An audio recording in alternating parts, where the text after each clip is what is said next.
Oi pessoal, paz, tudo bem? Um pouquinho no gancho do Descende, eu queria falar sobre algo muito importante, né? Antes do Descende, teve o Decol, que é um movimento também que tem há muitos anos, que fala a respeito do chamado. Então, entre o chamado e o envio, existe um processo muito importante nesse meio termo que se chama preparo, tá? Então, eu fiquei muito feliz, né? Acho que foram 140 mil jovens que têm interesse em serem enviados, né? Agora, será que Deus vai enviar ao mesmo tempo 140 mil pessoas? Sabe? A Bíblia fala que muitos são chamados, mas poucos escolhidos. E eu creio que a diferença entre realmente você ser chamado e você ser de fato enviado, entre você querer ser enviado e você ser, muitas vezes está no preparo, tá? Então, o que quer dizer? Antes de você ser enviado, você precisa estar preparado para o que você vai fazer, né? Então, por exemplo, a gente entende muito isso quando se trata de emprego, de trabalho, área profissional. Então, por exemplo, você não deixaria um médico que, sei lá, ele acaba de descobrir que quer ser médico e daí ele chega e fala assim, olha, não fiz faculdade, eu não fiz, enfim, não fiz nada, quero te operar, porque eu acabei de descobrir que eu quero ser médico. Isso é absurdo, né? Então, você tem, por exemplo, um gerente de uma empresa, você não vai pegar alguém que nunca trabalhou naquilo, que nunca foi gerente, que não conhece o teu produto, que nunca fez uma faculdade naquilo, não fez uma especialização. Então, quando se trata na área profissional, a gente entende que as pessoas precisam estar preparadas. Mas quando chega na área ministerial, a gente acha que é só chegar lá e fazer. É claro que existe um negócio chamado unção, tá? Que a Bíblia fala que a unção ensina todas as coisas. Então, sim, tem coisa que chega lá, você não sabe como que você faz aquilo, mas você simplesmente faz. Chega lá na hora, você descobre que você sabe fazer. Mas, existem 3 coisas que a gente precisa estar preparado antes da gente ser enviado, né? Tem 3 áreas aí que a gente precisa se preparar. A primeira área é a área técnica. Você precisa estar tecnicamente preparado para o seu chamado, ou seja, você precisa conhecimento, você precisa estudar, você precisa saber coisas físicas e naturais, né? Então, por exemplo, você quer ser enviado para um país muçulmano, você precisa no mínimo conhecer o Alcorão, né? Não tem como você chegar lá e sem saber que você vai ser engolido vivo, assim, eles conhecem a Bíblia mais que muito crente, então você precisa conhecer a Bíblia, conhecer o Alcorão, conhecer a cultura árabe, enfim. Você vai ser enviado para a China, você precisa saber chinês e não tem como você aprender isso em um dia, são preparos que exigem um pouco mais de tempo, né? Então você precisa estar tecnicamente preparado para o seu chamado, você precisa aprender com quem já sabe, você precisa aprender coisas. Então, o que você vai ser enviado? Né? Você já tem algum conhecimento, você está buscando esse conhecimento, certo? Isso é muito importante. A segunda coisa que você precisa estar preparado é emocionalmente. Gente, em nome de Jesus, o que tem de crente que está despreparado emocionalmente, não tem controle das emoções, é descontrolado emocionalmente, não tem controle da língua, gente, sabe? Ou então não está preparado emocionalmente para aquilo que vai enfrentar, porque tem coisa que vai mexer no teu ego, vai mexer na tua imagem, vai mexer na tua vaidade, vai te criticar, enfim, então você tem que estar preparado para todo tipo de coisa, né? Então eu vejo ultimamente muitos pastores que não estão preparados para a internet, que a internet é cruel, eles criticam. Então se você for ficar respondendo, xingando cada vez que alguém fala alguma coisa negativa, cada vez que alguém te critica, te xinga, você tá lascado, sabe? Porque, cara, o que mais tem gente mal educada, te falando coisas injustas, então, cara, você precisa estar emocionalmente preparado para isso, né? Senão... Então, tem chamados que vão mexer com as suas emoções e às vezes você não está psicologicamente preparado para aquilo, né? Chega lá, você tem um surto de ansiedade, um surto de depressão, um surto de desânimo.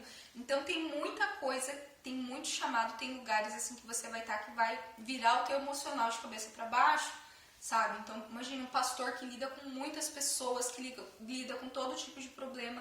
Cara, ele precisa estar emocionalmente preparado, senão vai ter um burnout. Sabe? Então, você precisa, sim, estar emocionalmente preparado. Você tem que deixar Deus preparar o teu emocional, sabe? E tudo que você vai precisar, entende? E outra coisa que você precisa estar preparado é no pouco, sabe? Então, a Bíblia fala, aquele que é fiel no muito, ele vai ser fiel no pouco. E isso não tem a ver com quantidade, tem a ver com responsabilidade, tá? Então, às vezes, você cuidar de uma pessoa é mais responsabilidade do que você cuidar de 100, dependendo de quem for essa pessoa, né? Então, isso foi algo que Deus tratou comigo. Então, por exemplo, logo que eu me converti, veio uma pessoa profetizar para mim e falou assim, Deise, você vai alcançar milhares de vidas. E eu achando, nossa, vai ser agora, né? E eu lembro que uma das primeiras responsabilidades que Deus me deu foi cuidar de um grupo de solteiras na minha igreja. E eu lembro que ia uma, duas, e eu ficava, nossa, mas Deus falou que eu ia cuidar de milhares de pessoas e vem uma pessoa, duas. E aí Deus falou pra mim, Deus falou assim, Deise, não adianta eu te colocar na frente de 10 mil pessoas se você não é capaz de cuidar de uma. Então, aquilo girou uma chave na minha cabeça e eu entendi, cara, não tem a ver com o tanto de pessoas que vão estar na minha frente, tem a ver com o tanto de pessoas que eu consigo abençoar. Então, eu vi o ministério de uma forma muito mais individual, abençoar uma pessoa. Então, tem gente que acha assim, não, quando eu for na África, eu vou conseguir fazer alguma coisa, porque eu não consigo fazer nada na minha igreja local. Essa pessoa está se enganando. Essa pessoa, não é assim, a Bíblia fala, cara, se você não é fiel no pouco, você não vai ser no muito. Então, tem muita gente que está querendo ir para a África, para não sei onde, mas ela não consegue servir na igreja local, né? Ela não ajuda na igreja local, não serve, ela sempre que o pastor precisa, ela dá para trás, sempre que a igreja local precisa, ela nunca está lá, enfim, ela desobedece, né? Às vezes a igreja tem uma visão, ela quer fazer outra coisa, às vezes o pastor está querendo fazer uma coisa, ela quer fazer diferente, está sempre contestando tudo o que é falado. Não estou falando que a gente não pode conversar sobre as coisas, mas tudo que fala ela contesta, tudo ela questiona, sabe? São pessoas que dão trabalho, que elas mais atrapalham do que ajudam, sabe? Aquela pessoa está sempre ali causando confusão. Então, cara, se essa pessoa for enviada para a África, ela vai dar trabalho lá, né? Ela não vai trabalhar, ela vai dar trabalho. Então, tem muita gente, cara, que não consegue servir na igreja local, não consegue se adaptar. E, cara, lá as coisas não vão funcionar diferente, sabe? Você tem que entender que o reino é assim, você tem que obedecer, sabe? Você tem que trabalhar com a mão na massa, fazer as coisas. Se é pra limpar o chão, você tem que limpar o chão. Se é pra limpar o banheiro, você tem que limpar o banheiro, sabe? Tem gente que não quer, não, porque eu sou missionário, não vou limpar o banheiro, sabe? Cara, e nisso muita gente tem sido reprovado por Deus, eu tenho certeza. Que Deus te envia, às vezes você está tecnicamente preparado, mas você não está emocionalmente preparado, ou, sei lá, suas emoções até estão ok, você tem a técnica, mas você não está preparado no pouco, tá? Então, Deus vai enviar aquele que é fiel no pouco. Então, muitas coisas pequenas que Deus tem dado são testes, né? Testes.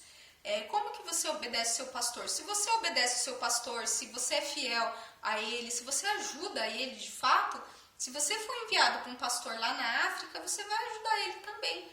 Agora, se você desobedece o seu pastor no Brasil, você vai desobedecer o seu pastor lá na Europa e você vai dar trabalho para ele, você vai ser uma pessoa que mais atrapalha do que ajuda, tá? Então, você pode perguntar, mas até quando que eu vou ter que ficar me preparando? Cara, eternamente, né? Então, imagina alguém, um jogador de futebol que ele é convocado para a seleção, ou seja, ele é enviado para a seleção. Você acha que aí ele fala assim, agora que eu fui enviado, eu vou parar de treinar? Não, aí que ele vai ter que treinar que nem um louco, né? Porque às vezes você está preparado para um tempo e de repente vem um novo tempo. Ou você está preparado para algo e de repente vem algo novo. E aí você vai ter que se preparar de novo. Então alguém que quer estar no ministério tem que estar constantemente se preparando, tem que estar muito rendido a Deus ao preparo dele. E nesse preparo, gente, eu falo assim, nem sempre você vai para uma escola de missões para ser preparado. Às vezes Deus vai te preparar na sua igreja local, principalmente. A sua igreja local é o seu principal local de preparo. Outra coisa, às vezes o seu trabalho, às vezes Deus usa o teu trabalho, esse que você não gosta, que você quer sair, Deus está usando esse trabalho para te preparar para o ministério, tá? Então, esteja muito rendido a Deus. Porque, por exemplo, você vê José do Egito, ele ali na prisão, ele ali na casa de Potifar, ele estava sendo preparado para governar o Egito, né? Então, às vezes, Deus te coloca num lugar, em certas funções, que às vezes não é exatamente o que você queria estar fazendo, Mas, cara, se renda, confia em Deus, porque às vezes isso que Ele tá te dando é o teu treinamento e é o teu teste, tá? O teu teste. Às vezes, se você não passar nesse teste, você ainda não vai estar preparado para o que virá, tá? Então, assim como eu, né? Eu cheguei lá no CrossFit e falei assim, não, vou conseguir. Cara, nem sempre é assim, sabe? Nem sempre é assim. Enfim, eu não sei se eu contei nesse vídeo, cara, eu não lembro, porque eu já gravei esse vídeo várias vezes, mas teve um campeonato de CrossFit no box onde a gente fazia, que eu cheguei lá não estava preparada para aquilo, né? Tinha pessoas que estavam 2 anos se preparando e conseguiam fazer os exercícios de boa, e eu era iniciante, eu não conseguia fazer direito. Então, às vezes, você vê um desafio, você pensa assim, não, eu consigo fazer. E chega lá na hora, cara, Deus sabe se você está preparado ou não, tá? Então, confia. Eu sei que isso mexe com o nosso ego, né? Mexe, tipo assim, não, eu tô preparado, né? Mas, cara, às vezes você não tá, e Deus sabe disso, tá? Então, se renda, esteja aberto para esse preparo, esteja rendido ao preparo, não apenas de Deus, mas também das pessoas que Ele está colocando no seu caminho para você cuidar e para treinar você, tá bom? Então se renda ao treinamento de Deus, se renda, sabe, para que você esteja de fato preparado para ser enviado, tá bom? Seria isso, que Deus abençoe vocês e até a próxima.